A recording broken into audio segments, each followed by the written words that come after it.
Por escrito. Por escrito.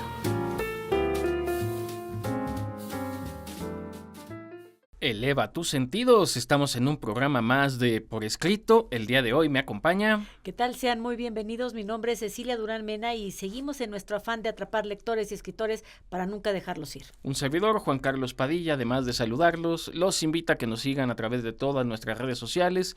Recuerden que estamos en Instagram, Revista Por Escrito, en Facebook Por Escrito MX, en X, @Por Escrito _. Pueden seguirnos también a través del canal de YouTube, Revista Por Escrito, o seguirnos a través de Spotify en Por Escrito también. Mandamos un saludo muy ameno, muy de hermandad con la emisora del claustro de Sor Juana y también con Anáhuac Mayab, donde también nos escuchan. Ceci, ¿cuándo te voy a convencer de que seas mi mecenas? Yo quiero lo mismo, Juan Carlos. Vamos a nuestros pretextos literarios. Pretextos literarios. Ceci, ya convéncete, ¿no? Juan Carlos, te lo pido por favor. Qué bonito sería, a ver, fíjate nada más, qué bonito sería poderte dedicar todos los días de Dios a eso que te gusta, sabiendo que tienes la tranquilidad de que vas a tener a una persona que te va a estar financiando todas tus necesidades. Qué bonito sería. ¿Existe eso, Juan Carlos? Yo creo que es el sueño de todo gran escritor, de todo gran académico. Sí, porque creo pintor. que también en la academia hay esta situación. Yo creo que todos hemos soñado con eso. Yo no sé si ha habido alguien que haya podido hacerlo. Bueno, en realidad sí los hay. Sí hay, ajá. Sí los hay y hay varios ejemplos en la historia y creo que es a ellos a quienes nos vamos a remitir. Pero lo que queríamos platicar el día de hoy tiene que ver con eso. Cuando una persona puede concentrarse de tiempo completo, ejercer de tiempo completo el oficio de la escritura, creo que podrían salir cosas maravillosas. El grave problema el día de hoy es que esto difícilmente ocurre. En otros programas he hecho alusión a una idea que creo que Ceci comparte conmigo, a ver si es cierto. Es más difícil para una persona en las grandes ciudades ser escritor, porque las ocupaciones, el costo de vida, el tránsito, las actividades en general impiden dedicarle tiempo a la escritura. Los grandes escritores mexicanos más bien se han dado en las fronteras, en las ciudades más pequeñas, donde también ocurren cosas que son más padres de relatar. Y es que, a ver, yo qué creo, que la escritura o cualquier arte, porque los mecenazgos se dan en cualquier expresión artística, sí requieren este tiempo y esta seguridad que te quiten la angustia para que tú te puedas expresar libremente.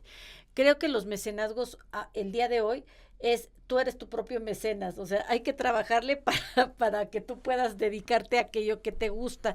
Y qué padre es cuando estas dos actividades pues se hacen en conjunto.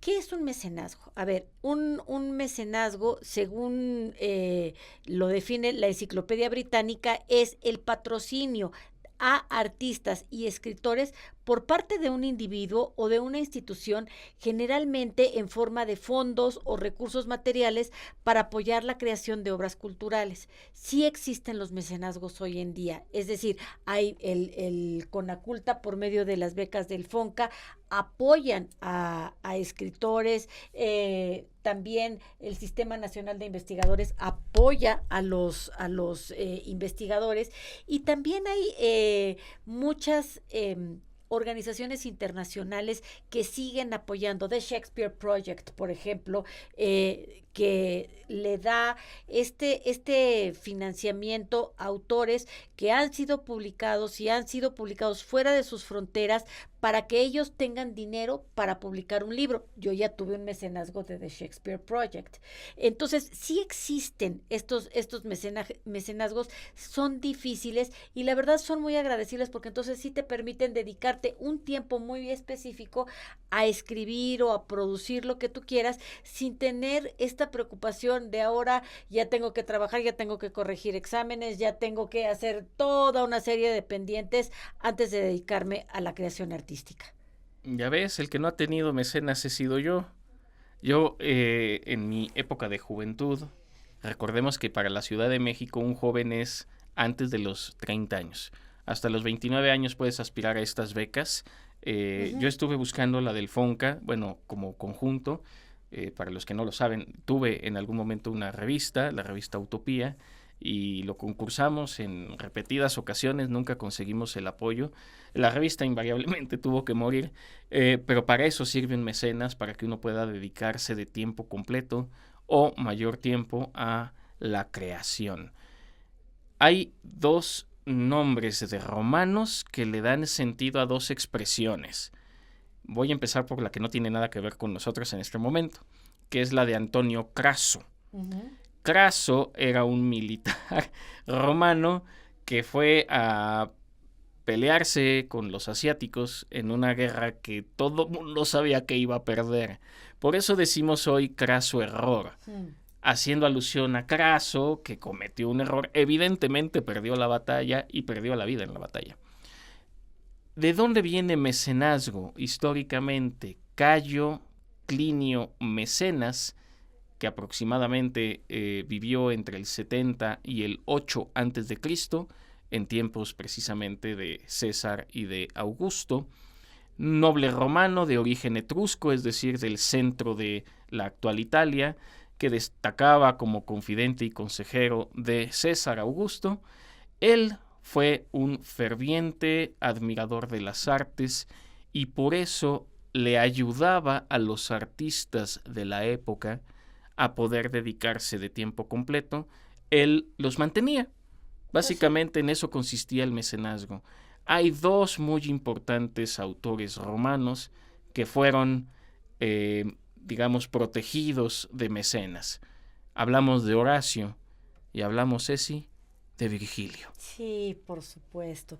Y fíjate que, bueno, tú sabes que yo amo a Virgilio autor, pero también a Virgilio personaje. Y a Virgilio personaje no lo hubiéramos podido conocer si no hubiera sido por el mecenazgo del Can Grande. El Can Grande fue el mecenas de Dante Alighieri. Si no hubiera, a ver, ¿cuál es la situación de Dante? Dante tiene una posición política muy, muy firme y por su posición política es expulsado de Florencia. Esta es una tristeza que nunca, nunca se le va a quitar y él se va a vivir a la ciudad de Mantua. En la ciudad de Mantua entra bajo el mecenazgo del Can Grande y el Can Grande es el que lo financia para que se pueda escribir la comedia. Tenemos aquí una serie de nombres que a lo mejor no nos dicen mucho porque los autores romanos no destacan tanto, o más bien los que destacan son los que realmente sobresalieron de un periodo largo de la historia, de un imperio que era demasiado bullicioso para dar tan buenos artistas. Esa es mi impresión. Además de Horacio y de Virgilio, Mecenas solo respaldó autores como Domicio, Marso, Lucio Varo Rufo, Propercio, es más conocido, Cayo Baglio, Rufo y Plocio Tuca. Son autores que tuvieron la fortuna de contar con un mecenas. Encontrar un mecenas el día de hoy es bien complicado. Híjole. Sí se puede hacer a través de algunas instituciones, que luego las instituciones no tienen presupuestos para esto y lo primero que recortan son precisamente los propios de la cultura. ¿Algún último apunte antes de ir a la siguiente sección? Lo increíble de los mecenazgos es que si no hubiera sido por estos mecenazgos, no hubiéramos conocido la obra de Leonardo da Vinci, por ejemplo, no hubiéramos conocido la obra de William Shakespeare. Entonces, creo, los Borbones, que fueron estos grandes, grandes mecenas del siglo de oro español, no hubiéramos conocido a Sor Juana si no hubiera sido por el mecenazgo de los virreyes de Mendoza. Vamos de momento a la siguiente sección y ahorita ampliamos esta información.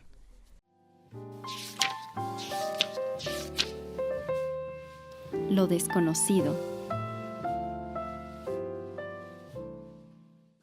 Lo desconocido. El mecenas y el artista.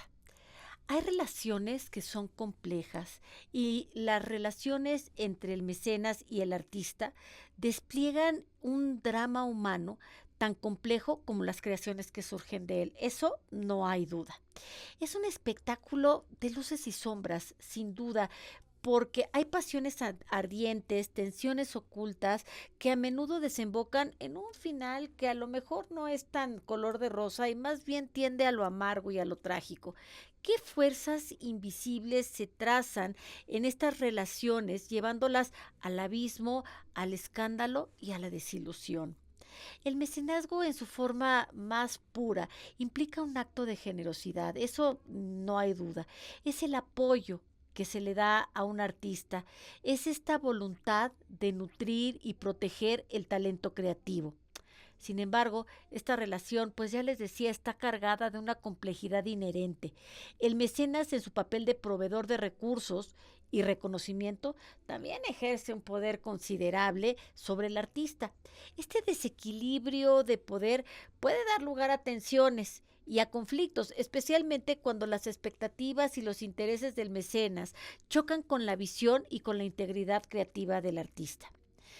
En el caso de Lord Byron y su editor John Murray, la censura de partes de la obra Don Juan revela una lucha por el control de la expresión artística. Byron, un defensor apasionado de la libertad de expresión, se vio obligado a confrontar varias veces la realidad de su obra, ya que estaba sujeta a la voluntad de su editor. Esta confrontación entre la creatividad y la conveniencia comercial llevó a la ruptura de la relación, dejando tras de sí una estela amarga de resentimiento, cuando tal vez con un mejor manejo hubiera podido ser una estela de gratitud. Piensen también, por ejemplo, en la relación entre Arthur Rimbaud y Paul Valéry, marcada por la violencia y por la discordia. Nos sumerge en estas profundidades de la pasión y la desesperación. El deseo de Verlaine por liberarse de las convenciones sociales choca con la sensibilidad y la vulnerabilidad de Rimbaud, creando una tormenta emocional que ya se pueden imaginar que finalmente estalla en una tragedia. En este caso, el poder destructivo de la pasión eclipsa cualquier intento de colaboración creativa, dejando a ambos artistas heridos y destrozados. También estuvo esta compleja dinámica entre el mismísimo Gustave Flaubert y Louise Collet, donde esta traición y la explotación se entrelazan con la creatividad y la ambición artística. La revelación de Flaubert de detalles íntimos de la relación que tenía con Colette en su obra maestra Madame Bovary arroja luz sobre las tensiones subyacentes entre la relación. La lucha por el reconocimiento y la autonomía se convierte entonces en un juego muy peligroso de manipulación, de venganzas, dejando a ambos artistas atrapados en un laberinto que no nos podemos quejar. O sea, es amor y es odio. Finalmente, también podríamos decir lo mismo de la relación entre el mecenas y el artista. Es un reflejo, no hay duda, de la condición humana en toda su complejidad. Es un baile delicado entre la inspiración y la explotación, entre la pasión y la traición, donde las fronteras entre el amor y el odio se van desdibujando y las almas se pierden en la oscuridad. Y es ese baile, a veces, en donde las sombras se alzan y los corazones se rompen, dejando tras de sí un rastro de escándalo, de desilusión, que después perdura más en la memoria colectiva que lo que fue verdaderamente la creación literaria.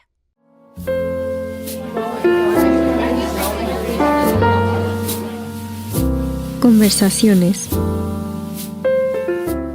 Estamos en las conversaciones y, si me permite, Ceci, creo que así como aludíamos al origen de la palabra mecenazgo a través de este personaje mecenas, me voy a saltar un poco la Edad Media porque no estoy muy seguro de cómo se dio el mecenazgo en esa época, donde había un poco más de pobreza, la iglesia por un lado y los monasterios. Uh-huh. ¿A qué se dedicaba alguien que quería dedicarse a las letras? Pues al sacerdocio. No había otra. Además de que, bueno, la escritura era más bien, el trabajo era más bien el de los copistas. No los copistas que toman vino, sino los copistas que copian los textos. ¿Cómo se da el mecenazgo en el Renacimiento italiano? Ejemplos de mecenas en Italia: la familia Medici en Florencia y los Borgia en Roma. Estas dos familias jugaron un papel crucial en el florecimiento de las artes y de la cultura en toda Italia. Es muy curioso, creo que vale la pena decirlo, fue finalmente la peste la que acabó con el Renacimiento italiano y con estas grandes artes que estaban surgiendo en Italia. Por eso de repente en la historia como que Italia desaparece después del Renacimiento. Pero claro, sí hubo tiempo para que, por ejemplo, Lorenzo de Medici, inspirador del príncipe de Maquiavelo, por ejemplo, era conocido como el Magnífico.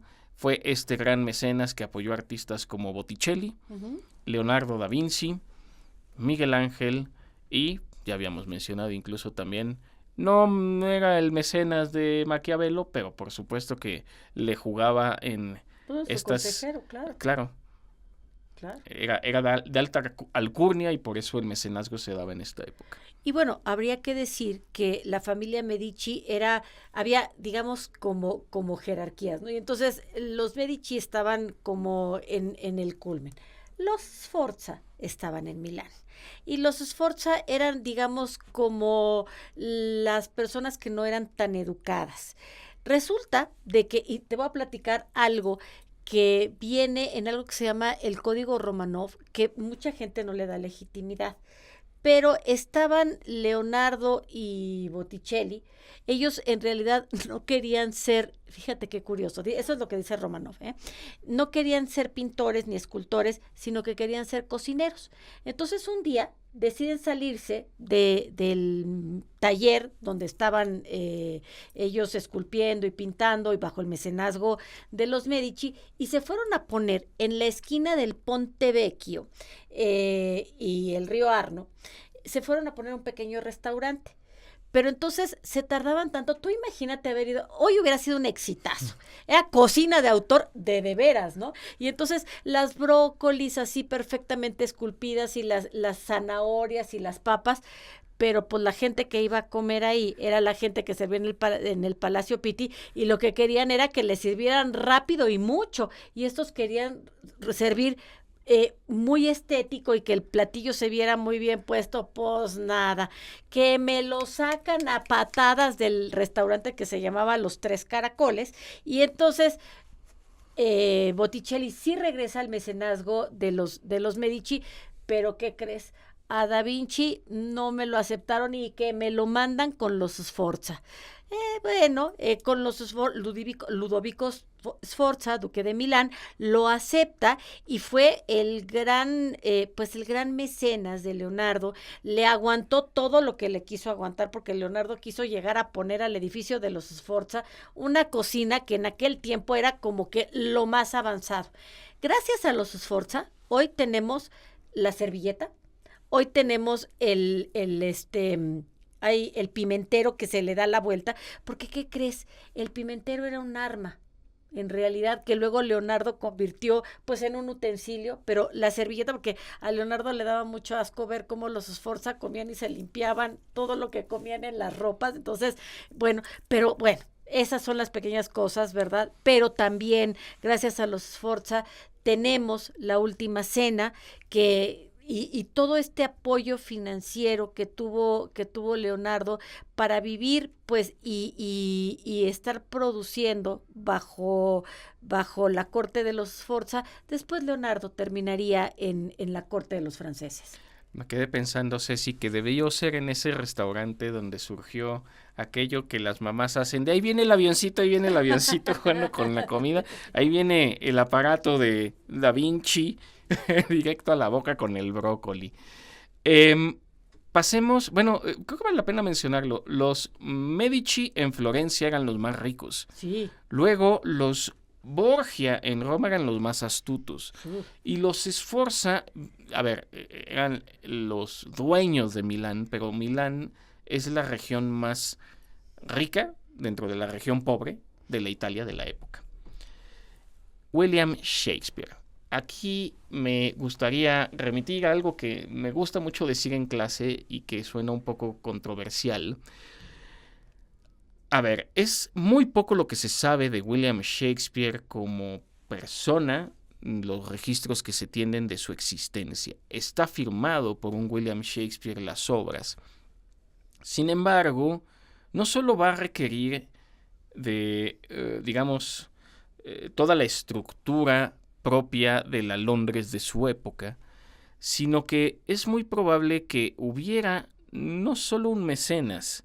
Dentro de las muchas versiones que hay de que si William Shakespeare era en realidad Christopher Marlowe, que si William Shakespeare era en realidad Francis Bacon, o la versión que a mí más me gusta, que es la de que William Shakespeare pudiera haber sido una mujer, tiene bastante sentido pensando en mecenazgo, porque en las obras de William Shakespeare, Italia es el escenario que más aparece, curiosamente, es un londinense, pero hay viajes a Irlanda, a Chipre, a Francia, a Venecia, Venecia, Roma, estoy pensando en República Checa, es decir, en Dinamarca, en Escocia, la persona que está detrás de lo que se escribe en estas obras es una persona que viaja, es una persona que tiene esa oportunidad. Si no, no hay manera de concebir ir a Marruecos o donde se desarrolla Otelo. Sí, claro. Hace mucho sentido que hubiera o un gran patrocinador para William Shakespeare, o bien que el mismo William Shakespeare o la persona detrás de William Shakespeare pudiera haber sido mecenas de otros autores. Eso también sería muy interesante. Y lo lindo también aquí es que en la historia oficial nos dice que la gran mecenas de Shakespeare pues fue la reina Isabel. Sí, claro, porque además era la que permitía que las obras se desarrollaran. Efectivamente. Y bueno, los reyes han sido grandes mecenas. Pienso, por ejemplo, en los Borbón. La dinastía de los Borbón llega a España después de la dinastía de los Austria. Y Felipe II es un gran mecenas, es el gran rey de la contrarreforma. ¿Qué estaba sucediendo en este tiempo en Europa? Pues estaba toda la convulsión de la revolución cristiana, todo el cisma que se estaba causando tanto en la parte de la isla de Inglaterra como en la parte de Alemania, y entonces toda esta contrarreforma que era vamos en contra de las ideas de Lutero y ¿qué tengo que hacer para volver a ser, para poder recuperar? Y entonces los Borbón y especialmente Felipe II empiezan a tener estos mecenazgos con gente como el Greco, por ejemplo, que fue el pintor de la corte, como Lope de Vega, el mismísimo Miguel de Cervantes. Es decir, el siglo de oro no hubiera sido lo mismo sin los Borbones.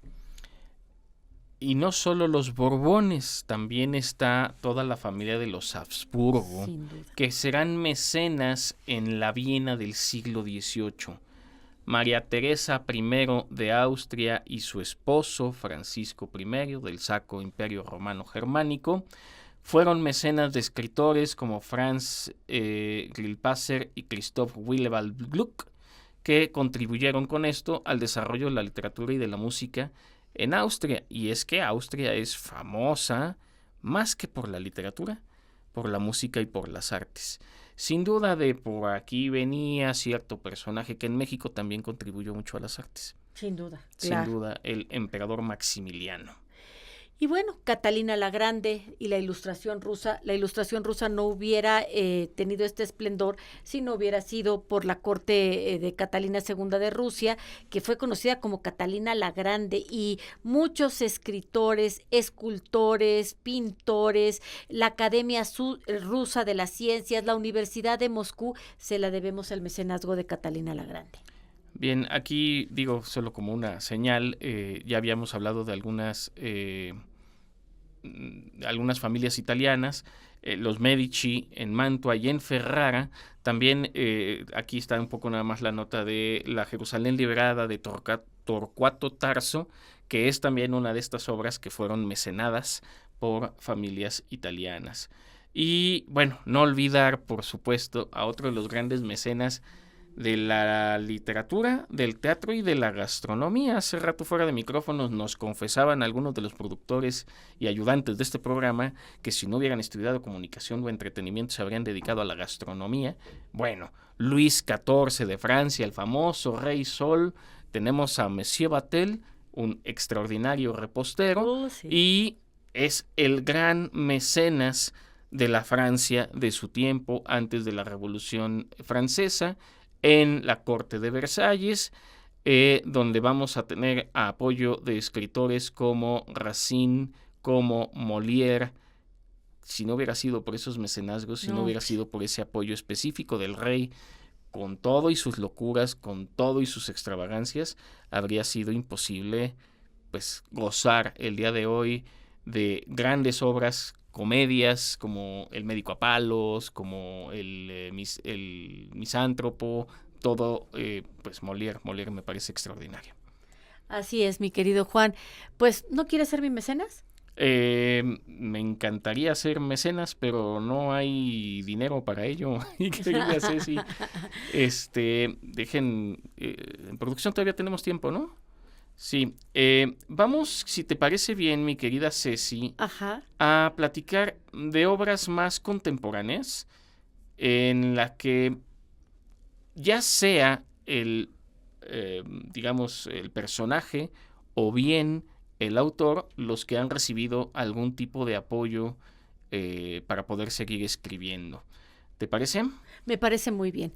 Y fíjate que uno de los mecenas que ayudó a la literatura latinoamericana, pues es el mismísimo Octavio Paz. Y Octavio Paz también recibió sus mecenazgos, ¿eh? Eso también me queda claro. Pero creo que la generosidad de Paz nos dio a conocer mucho lo que es hoy Borges, lo que es Bioy Casares, a pesar de los pesares, lo que fue Carlos Fuentes, lo que fue el mismísimo Rulfo. Es decir, la generosidad de Paz fue amplísima. Muy bien, a ver, para hablar un poco de obra contemporánea, hay una novela, ya hemos hecho alusión a ella en otros programas, El nombre del viento, de Patrick Rothfuss. En esta novela, un músico necesita un mecenas para poder costear sus estudios universitarios.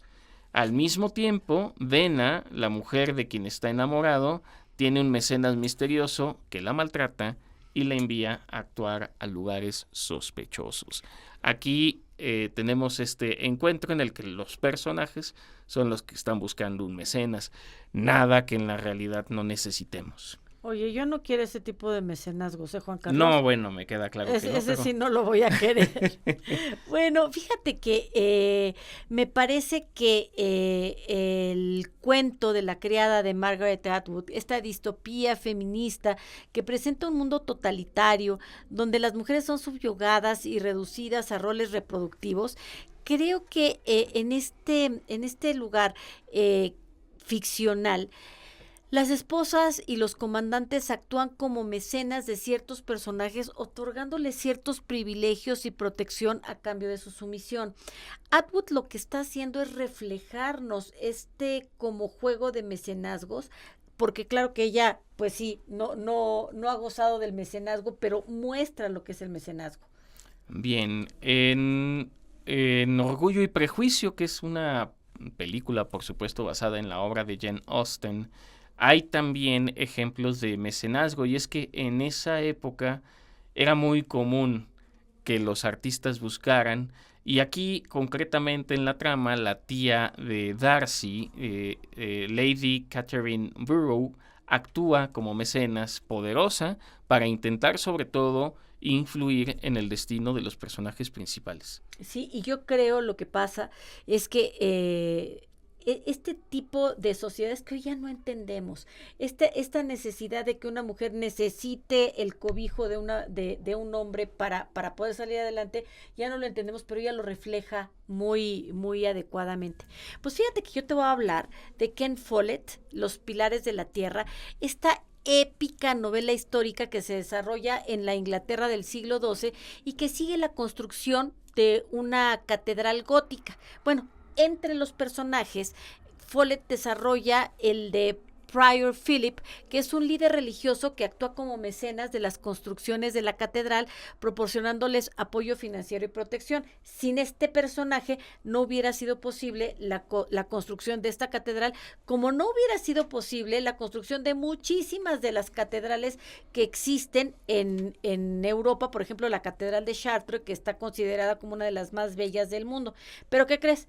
que Ken Follett se convierte en mecenas de Notre Dame, porque cuando Notre Dame se incendia, entonces Ken Follett ve con muchísima tristeza lo que está sucediendo. Es además un apasionado de la arquitectura catedralicia, y entonces él dice, yo tengo que hacer algo, y publica una novela, un texto sobre la Catedral de Notre Dame, y cuenta mitos, leyendas, cuenta verdades, hace un ensayo, y todo lo que se obtenga de la publicación de ese libro se va a la reconstrucción de la Catedral de Notre Dame. Y bueno, se ha vendido el libro como pan caliente. Yo lo leí, muy bueno. Me hiciste recordar un par de tragedias que he tenido que vivir en la vida. Uy, Juan Carlos. Ya nadie me va a querer patrocinar ningún viaje, porque yo estuve en Londres, a 5 cuadras de los atentados del puente de Londres, ese día, y estuve en París, en Notre Dame, el día previo al incendio. No fui yo, lo aclaro. Juan Carlos. Que quede bastante claro, ya no voy a conseguir yo mecenas con todas esas tragedias. El médico Noah Gordon, de que también hicieron película, iba a decir que justo de Los Pilares de la Tierra se hizo una miniserie. Uh-huh. Ya tiene algunos años, pero es bastante digna. De Noah Gordon también hay película, El médico, perdón. En una época en la que abrir cuerpos humanos era muy mal visto, sí. Bueno, no solo mal visto, perseguido. Lo que se buscaba hacer era buscar cadáveres para poderlos diseccionar, pero lo que quería este personaje era, y así es como comienza con Vesalio, la anatomía, conocer el cuerpo por dentro. Eso es lo que no sabía, y eso es lo que se va a intentar hacer, y solo se va a lograr si hay alguien que te consiga cómo, cuándo y dónde hacer cosas ilegales. Ya, el día de hoy ya no es lo mismo, aunque el día de hoy ya tampoco hay cadáveres ni en las morgues. Ya todo se hace electrónicamente. Fíjate, mi querido Juan, que me hiciste recordar lo que sucedía en Edimburgo. Hay una de las universidades más antiguas de medicina, y entonces iban y saqueaban los cementerios para que los estudiantes pudieran practicar. Unas historias de terror absolutas. Un par de minutos que tenemos, Ceci, una última recomendación. Pues yo creo que El perfume, de Patrick Süskind, que es esta novela que narra la historia de Jean-Baptiste Grenouille, que es un joven que tiene un olfato extraordinario, y a lo largo de la trama, este personaje, ay Dios mío, que es muy perturbador por su perturbación, cuenta con el apoyo y protección de muchísimos mecenas, incluidos los perfumistas y los nobles que lo ayudan. O sea, de hecho, su propio profesor que le enseña a ser perfumista es su principal mecenas. Es una novela perturbadora, muy bien escrita, que no se deben de perder. Me quedé pensando, el Padrino sería un mecenas. Ay, por supuesto, el Padrino es un Eso es lo que hay mecenas que es mejor no tener, ciertamente. Muchas gracias por participar. Yo quisiera cerrar, pensé en esto porque eso no venía en el guión, en La hoguera de las vanidades, de Tom Wolfe. Es una novela satírica que sigue la historia de Sharon McCoy, quien a lo largo de la trama va a contar con el apoyo sobre todo de su abogado, para poder tener accesos a dinero, para poder manejar, como él manejaba en Wall Street, todo el dinero de un lado para otro. Pero bueno, mi querida Ceci, como siempre el tiempo se nos agota. Despedimos el programa, por favor. Seguimos en nuestro afán de atrapar lectores y escritores para nunca dejarlos ir. Síganos escuchando. Un servidor, Juan Carlos Padilla, también se despide, no sin antes agradecer a Mariana y a Alex en cámara, en producción a Luis y a Isis, por ahí creo que andaba alguien más. Bueno, mi queridísimo Lalo, le mandamos saludos como siempre, que su vida literaria sea gozosa. Ultimátum. Por norma general, cuanto más talento se tiene, más duda uno del talento. Y a la inversa. La sombra del viento, Carlos Ruiz Zafón.